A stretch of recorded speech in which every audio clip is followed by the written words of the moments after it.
Hello. It's Wednesday at 2:20. I took some extra time to get my lecture ready. So I've got it ready. I wanted to do a couple things in class that would have been fun. First would have been to talk about the Sunstein Columbia Law Review article from 2014, and the others to talk about Scott Farrow's article from 2013, How Not to Lie with Benefit Cost Analysis. So we're still going to talk about those two, but I'm going to talk at y'all instead of having a discussion. That would have been more fun. But before we do that, let's look at the final exam study guide that I think is complete. Here it is on As You Learn, right down the bottom. And don't forget our exam. Let's see. Add that right now. Okay, don't forget your final exam is Friday, 12/7, 2 p.m. in our classroom.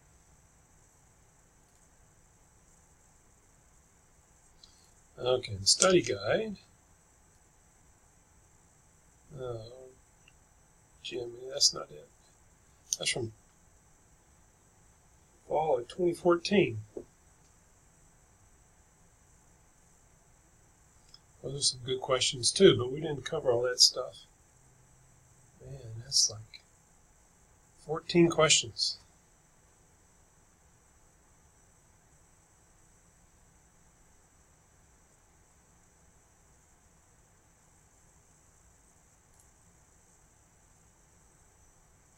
Oh well. Let's see.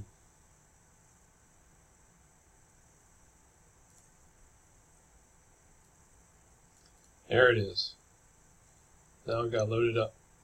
But we can look at this version.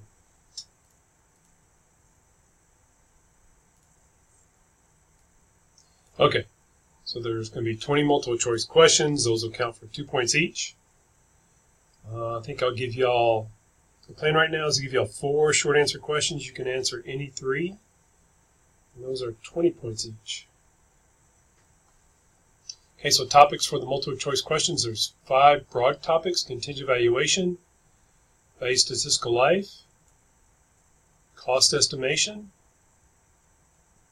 and equity. That's 1, 2, 3, 4 big topics.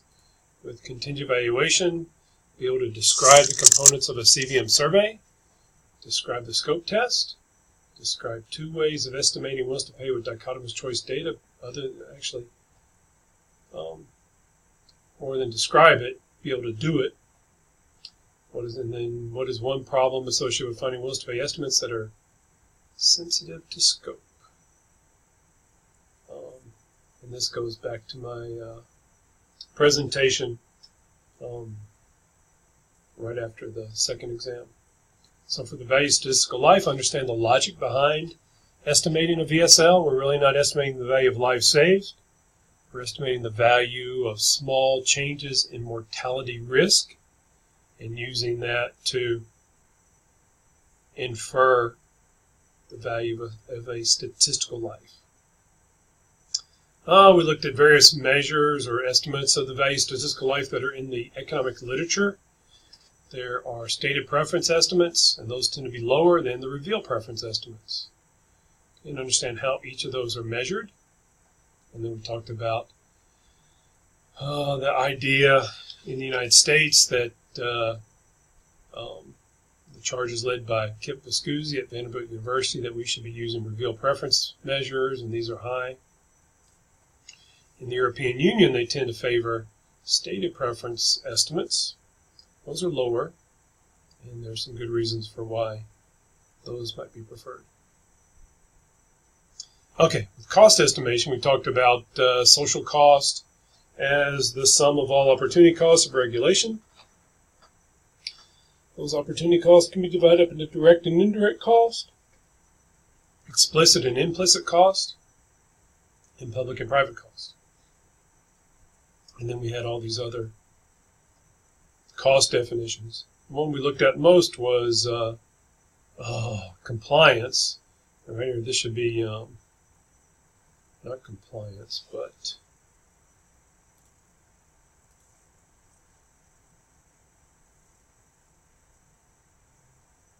the explicit cost is compliance cost, and that is divided up into capital plus operation and maintenance cost. Capital is one time, and operation and maintenance cost is annual. Okay, and then we talked about different methods of estimating cost: partial equilibrium, general equilibrium, and then we looked at a linear programming approach to estimating compliance cost. Okay, and then this week we finally talked about equity, and so y'all should understand the rationale for considering equity as a complementary analysis in benefit cost analysis. Okay, equity problems can lead to equity issues can lead to social problems. There's diminishing marginal utility of income. People have preferences for fairness. And benefit cost analysis is based on the $1, one vote principle. And in a democracy, we think it more in terms of a one person, one vote principle. So equity analysis might be important. And understand the implications of equity analysis for benefit cost analysis. Okay, there's a trade-off between efficiency and equity. And then we talked about different ways of incorporating equity in a benefit cost analysis, using implicit weights and explicit weights. Okay, and then today we're going to wrap things up, and we're going to talk about the Sunstein scenarios and then lying with benefit cost analysis. Okay, and here's some practice questions. Here's one looking at explicit equity weights. And since time is short, and we don't have time to debrief these questions in class, I have gone ahead and given you some hints and the answers. Okay, everything in gray is an answer. Okay, question, and then parts of the question. If you have any questions about any of these, let me know. Here's an implicit equity weight question. And here's the answers. Okay, and I'm giving you all the numerical answers. You'll have to answer stuff like this yourself. Okay.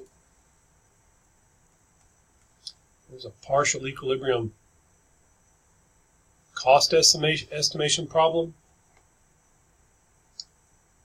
Okay, you're given certain pieces of information and you need to piece those together to develop a cost estimate. And we're trying to estimate explicit and implicit cost and compliance cost. So here's some answers. Okay, with this one, this answer is a little bit different. So here's the graph that you need to attach numbers to. And these down here, area A is that box, area B, that triangle, area C, that triangle. Okay, so the question above asks you for this scenario. And so I went ahead and gave you some other answers. If the elasticity, let's see. Pause. All right, where was I? Yeah, so here's some sensitivity analysis around the elasticity estimate, but you're given number 1 up above. So you can see how the The point is to see how the bias in a compliance cost estimate, which is this column, varies with the elasticity estimate, or the magnitude of the behavioral response, which is this delta Q column. And delta Q is the difference between these two lines. I see my head going with the thing. There we go. Left, right, left, right, left, right. Okay. All right, and then contingent evaluation and scope test. So here's an interesting paper written by Spencer Banzhaf et al. Bunch of big names in there. They did a study on the southern Appalachian Mountains, evaluation of ecosystem services. And here's Southern Appalachian Mountains, and let's see, there's Knoxville, and I guess we're right in there, Boone, North Carolina. So they've got some data in the appendix, and I twisted Spencer's arm last spring and said, hey, my students would really love to play with your data. So he sent it to me. Here's what the results look like in SPSS. There's 1,619 surveyed respondents. The dependent variable is equal to 1 if the vote is in favor of the policy, and 0 if the vote is against the policy. Okay, 57% of the sample voted in favor. The tax amount ranged from 100 to 7,500. And this is a one-time payment, I think, because that number is pretty large. And then there are created a scope variable. It's equal to 1 if streams, forests, and birds are at their high level, high protection level, and 0 if they're low level. So here's the streams protected, forest protected, and birds protected measures. So 1 coincides with that guy, that guy, that guy. 0 coincides with low, low, low. And you can read the paper to see how these are measured. And so here's the mean tax amount, about 2,500. And about 54% of the sample received the high scope amount. Okay, here's the crosstabs that you need to estimate willingness to pay with the Turnbull. So the first panel of the crosstab is for the scope treatment, the high level of streams, forests, and birds protected, equal to 1. So here's the dependent variable, if the vote is against or for, and here's the percentages. So the cost of 100, 82% vote in favor. The cost of 500, 59% vote in favor. 1,500 goes down. 3,500 goes down. 7,500 goes down. The next panel is the same thing for, okay, let me back up. That's 0, so that's the low scope treatment. Okay, and this is just the label. So 0 if low, that's low. 1 if high, okay, so down here, we're at the high amount. Okay, so you can see how these percentages change. 178.2, 500, 64.5, 1,500 goes down, 3,500 goes down, and 7,500, boop, goes up.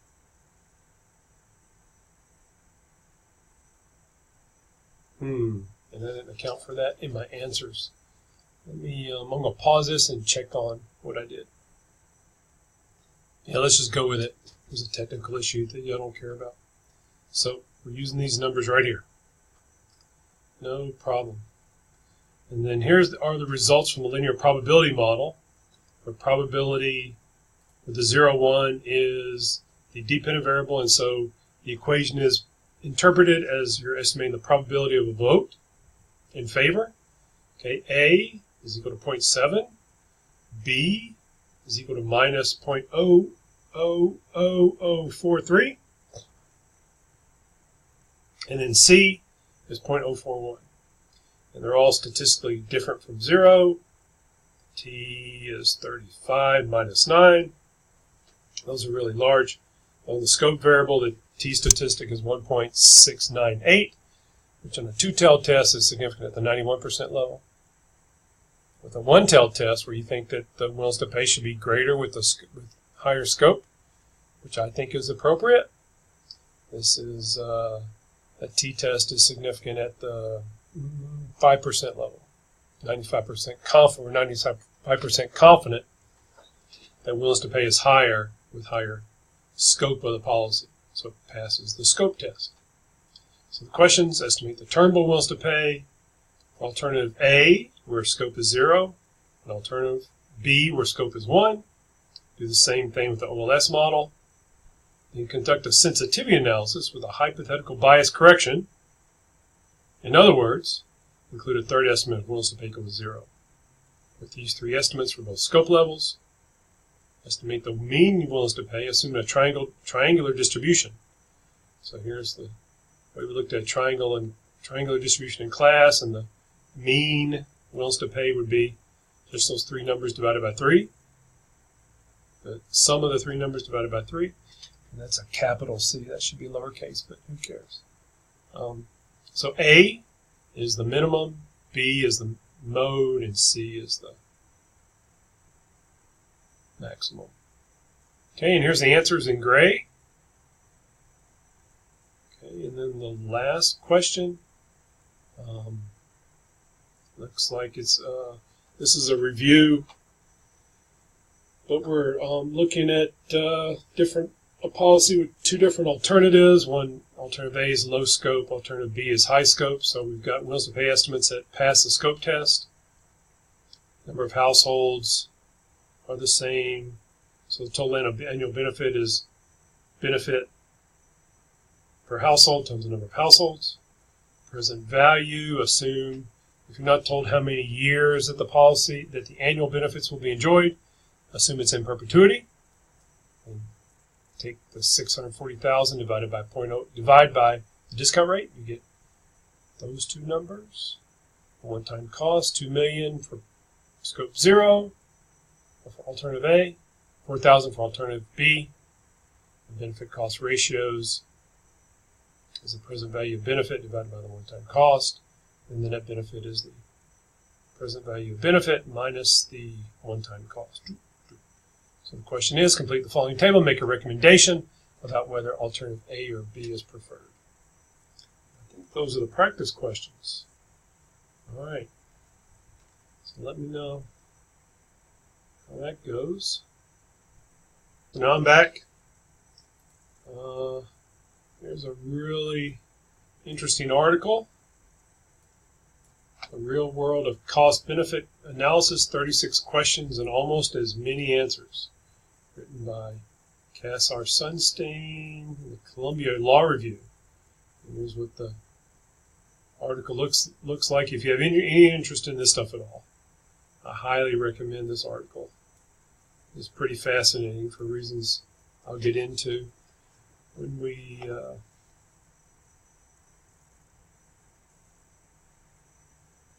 talk about the paper. Okay, the presentation is over here, right there. So let's see.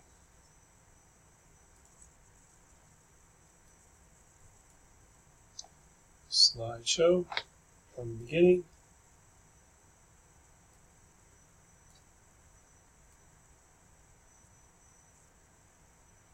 Oh, let's see.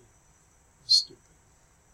All right, I sized it up. It didn't take too long. So this author, Cass Sunstein, was the administrator of the Office of Information and Regulatory Affairs in the Office of Management and Budget. These are mostly just quotes right out of the paper. And he says that OIRA has reviewed benefit cost analyses or regulatory impact analyses from executive agencies in the federal government in the United States for over 3 decades.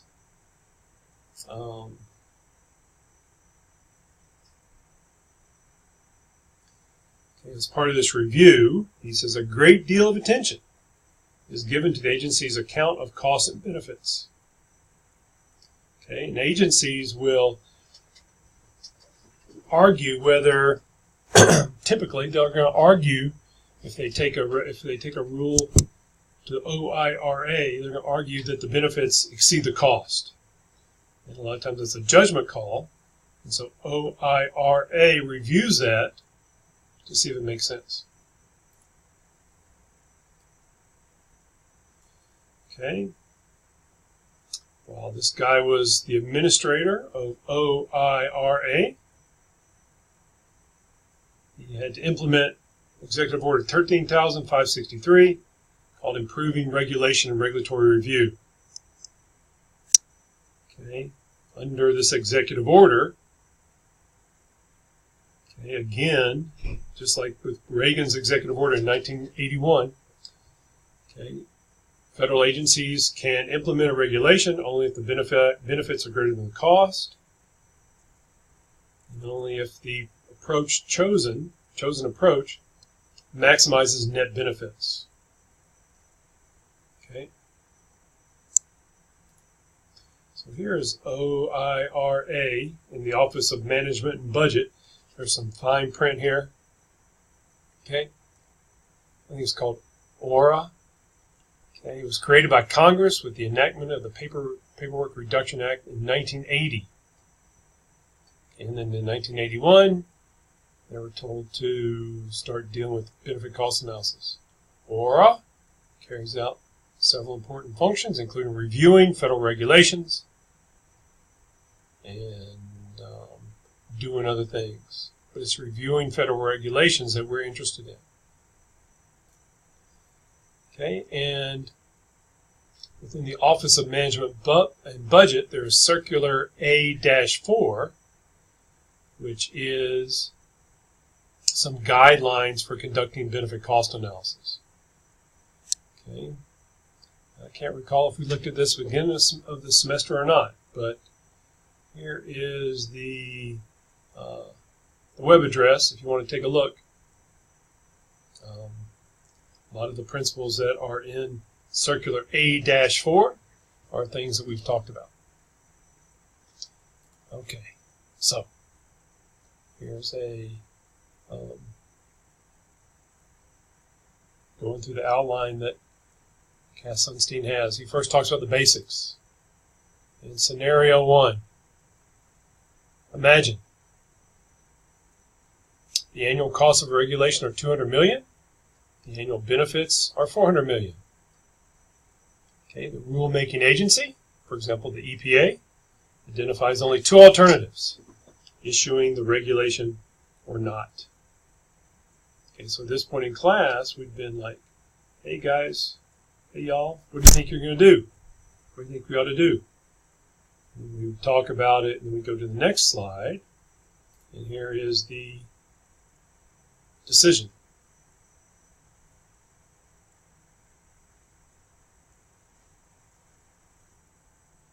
I was using an old PowerPoint. I worked on this all day. Here's scenario 1. Annual costs of regulation are $200 million. Annual benefits are $400 million.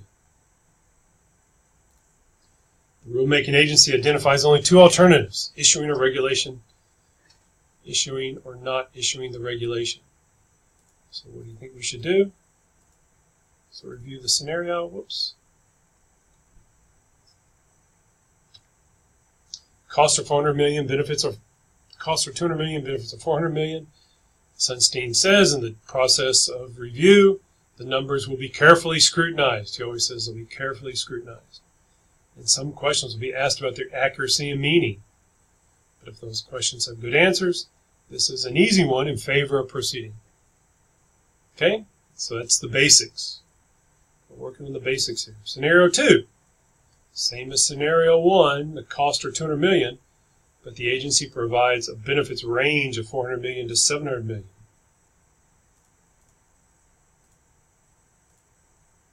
I don't know why we're getting that action, but we're getting that action. Okay, so here's the summary of the scenario. The decision. This is also likely to be an easy one in favor of proceeding, even though we have a range of benefits or both numbers above the cost. So What the heck? Okay, scenario 3. The annual costs of regulation are $200 million, and the benefits range from $50 million to $75 million. So what would we do? Okay, unless the law requires the agency to proceed, okay, which in some cases it does. There are some regulations that say we don't care what it costs, you got to do it. Okay, or unless significant non-quantifiable benefits are involved, which we'll get to at the end of this presentation, the agency is unlikely to attempt to go forward with this regulation. Okay, so then we get into some scenarios with VSLs. Scenario 5. The annual cost of regulation are $200 million again. The regulation is expected to prevent 40 premature deaths. The VSL is $7 million, and the agency multiplies 40 deaths, avoidance of 40 premature deaths by $7 million, and gets a $280 million benefit estimate. Okay, so there's a summary. So Cass Sunstein says that in the review of this benefit cost analysis, okay, the regulation will likely go forward because $7 million is within the range recommended by the Office of Management and Budget for the VSL. And that range is anywhere from 1 to 2 million, 1 to 10 million. If an agency comes to ORA and says we're going to use 1 million as our VSL, they'll say okay. Okay. If they say if they're using 10 million, they'll also say okay. And that's because, and they come up with this range because it's within the range suggested by the current technical literature, which are the papers we reviewed in class. Okay. Scenario 6, again, annual cost of $200 million. We're going to prevent 10 premature deaths. The agency contends that the VSL is $21 million, and the regulation is therefore justified. Okay, so thinking about the previous slide, what do you think the ORA is going to do in their review?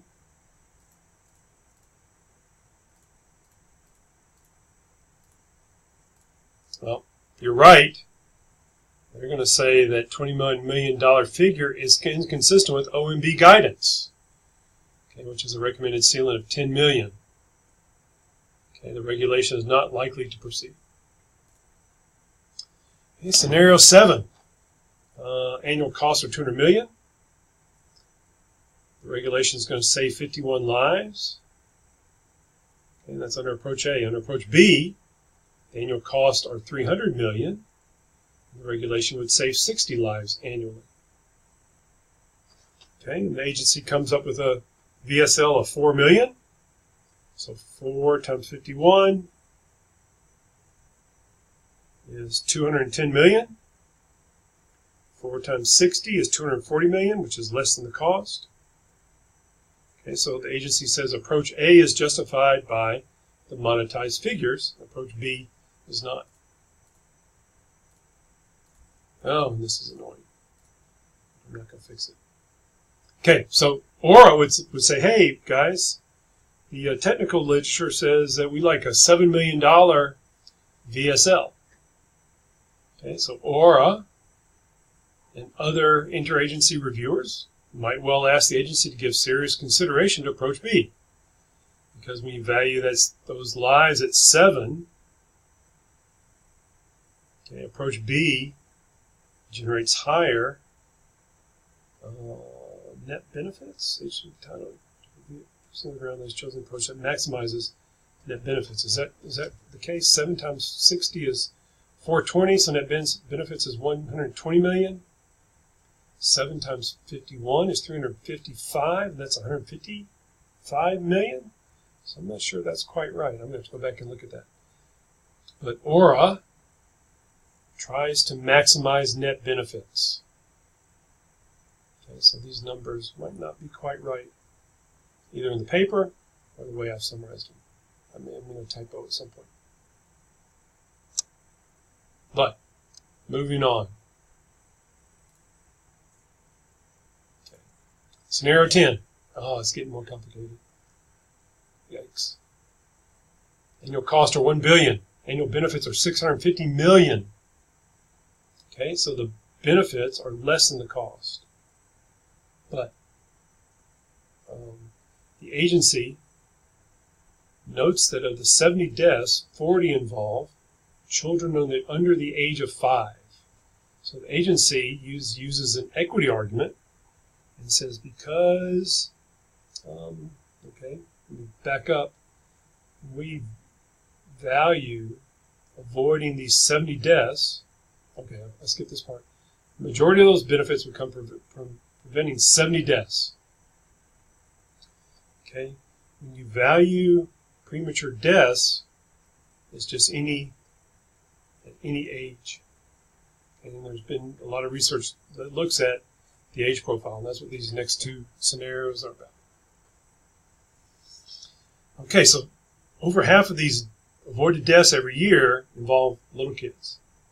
So the agency makes an equity argument and says many life years are at stake.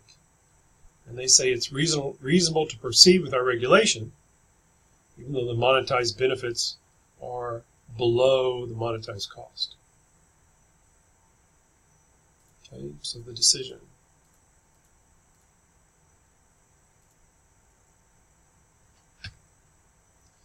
Okay, so Sunstein says that in actual decisions like this, the question of whether and how to proceed is a legitimate topic for discussion. Okay, the underlying issues are open ones. We have not decided as society, as federal government, how to handle the value of statistical lives for children. Okay. The way that $7 million estimate is developed is with labor market studies. And most of the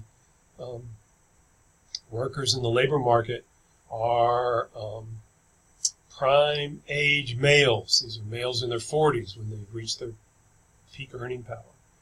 I think that's where most of the deaths are, on the job. And a lot of these are blue collar jobs. And so it's a special population that we're using to generate that $7 million figure. So state preference studies can look at policies that avoid deaths of children. And they do that by looking at a parent's willingness to pay to avoid their kid's death.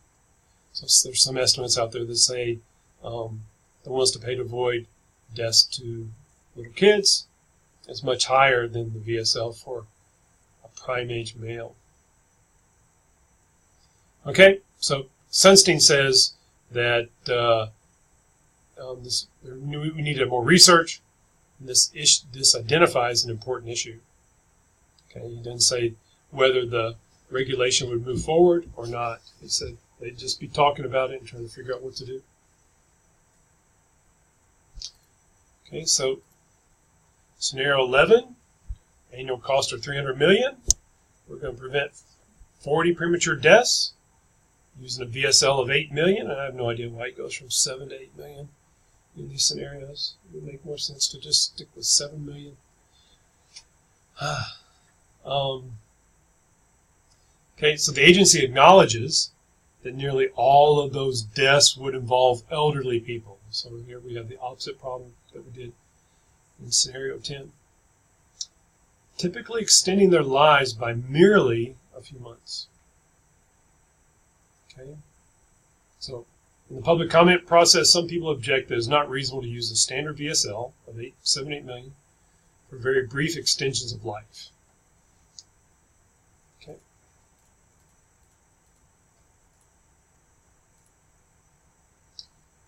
Okay, so there's the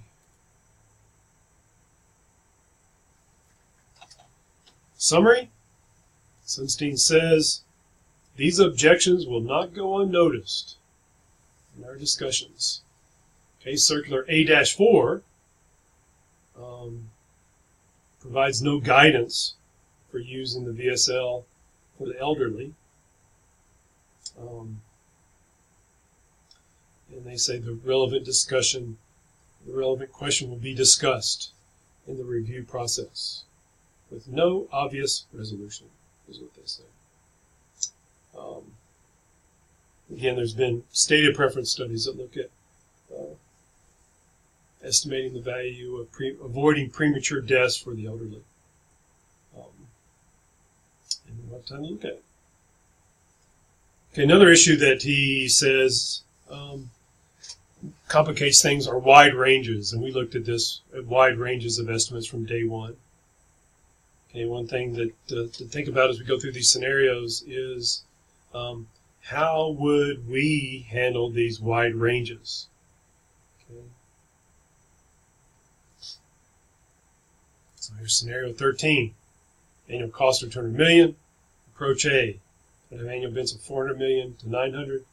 Approach B would have annual benefits of $500 to $1 billion.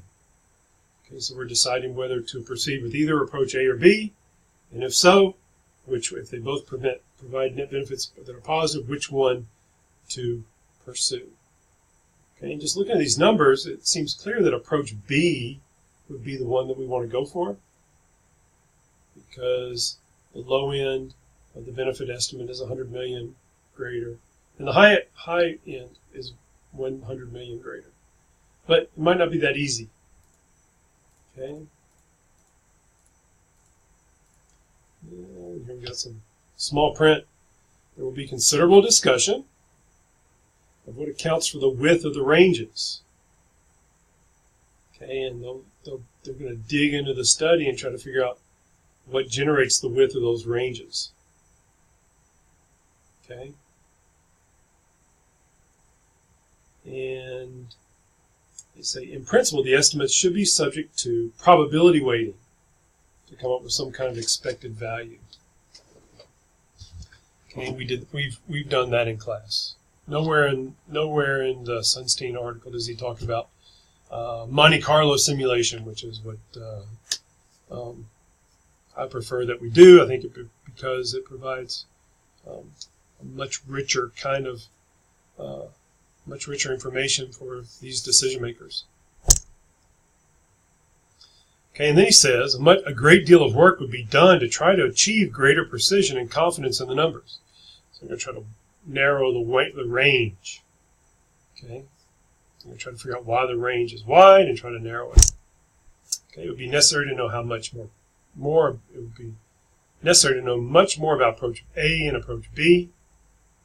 Okay, but it's not impossible that approach B is preferable to approach A along every dimension, which was our simple answer before we saw the decision slide. Okay, scenario 15. Annual costs are $1.5 billion.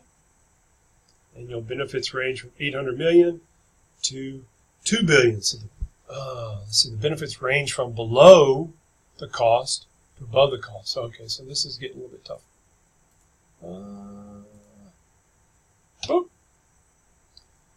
A great deal of work could be done to explore the benefits range.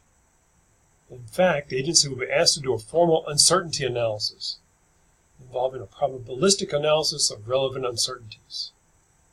Okay, so that's similar to what we've talked about in class. Okay, and that's mostly because the costs exceed $1 billion. That size of regulation triggers a lot of work.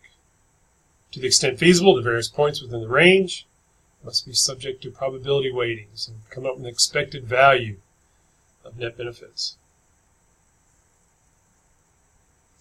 Okay, and then we're going to think about it some more. So whenever we have wide ranges and there's some uncertainty about what's going on, again, we're going to try to narrow the range, try to figure out why it's so wide, and try to do sensitivity analysis and uncertainty analysis here. All right, so then he addresses a few scenarios where the benefits are hard or impossible to quantify. I think we're just going to look at the hard ones, not impossible.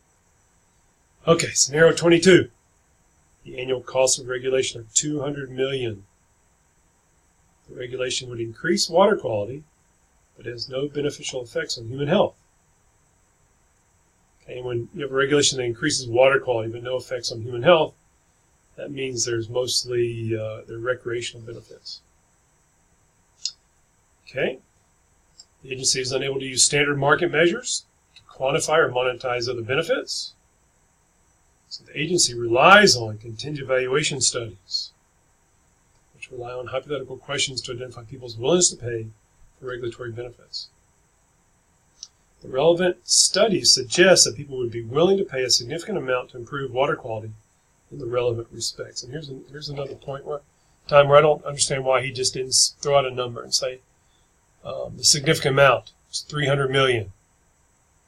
So the benefits justify the cost. So what are we going to do? So here's where the comes in the right way. So here's the summary. Here's the decision. Though many people are highly skeptical of contingent valuation studies, reliance on such studies is not forbidden by Circular A-4.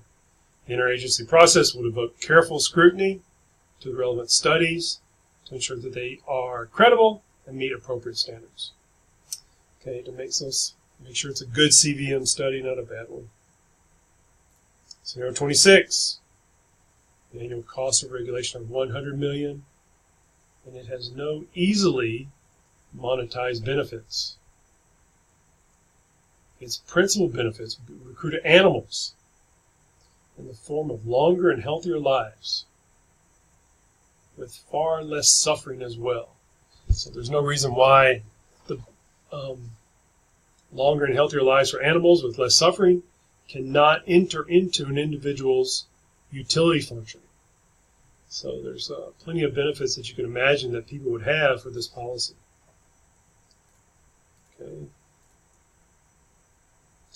So Susteen says one possibility would be to use contingent valuation studies to obtain monetary equivalents, but it might be challenging to make such studies credible and reliable.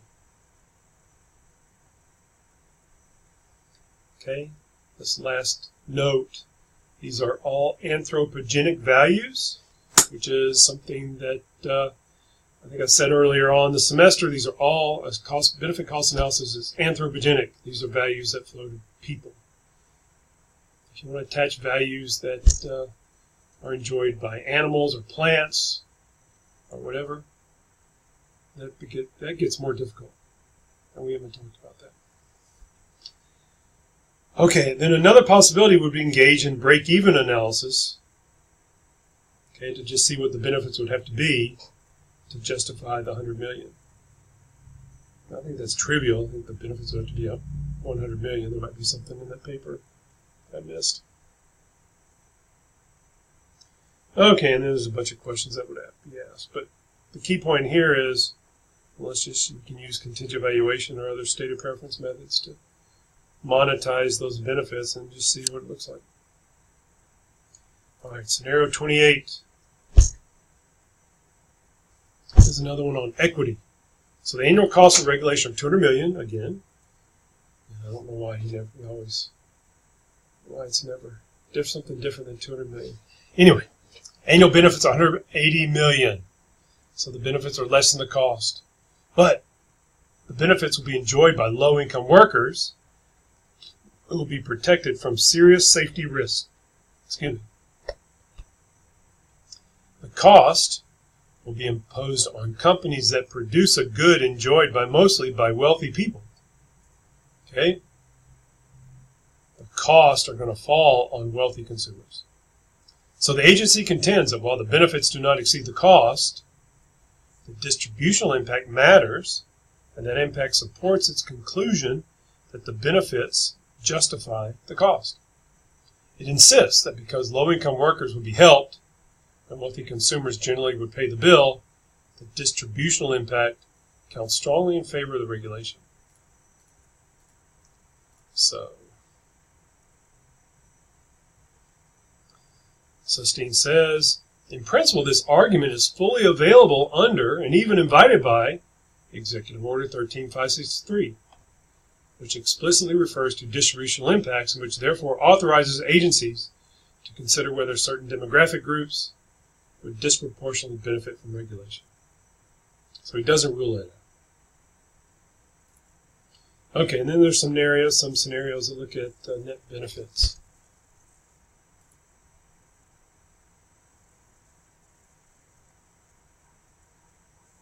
I thought I edited this to be cooler, but whatever. So the costs of regulation are $200 million. At a 7% discount rate, the benefits are $120 million. At a 3% discount rate, $170 million. At a 2% discount rate, the benefits are $205 million. The agency contends that the appropriate discount rate is 2%. There are no issues of intergenerational equity, and the principal benefits would occur in the next 15 years. So the decision, oh man, the regulation will run into serious questions and doubts. OMB Circular A-4 calls for discount rates of 7% and 3%. Doesn't allow agencies to depart from those figures. Okay? Only on their situation that we're looking at very long time horizons, like where we worry about intra-generational issues. Okay? In part because of considerations of I said it wrong. Over time, long periods of time, we're worried about intergenerational equity. Okay, so they're going to reject this one. Okay.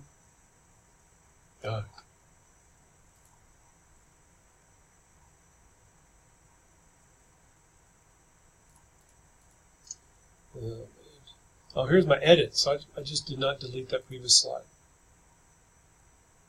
All right. That's kind of cooler, right?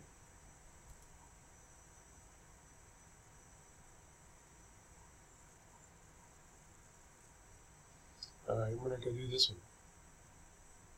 Okay, so I'm going to pause there and edit this bad boy a little bit. And then we'll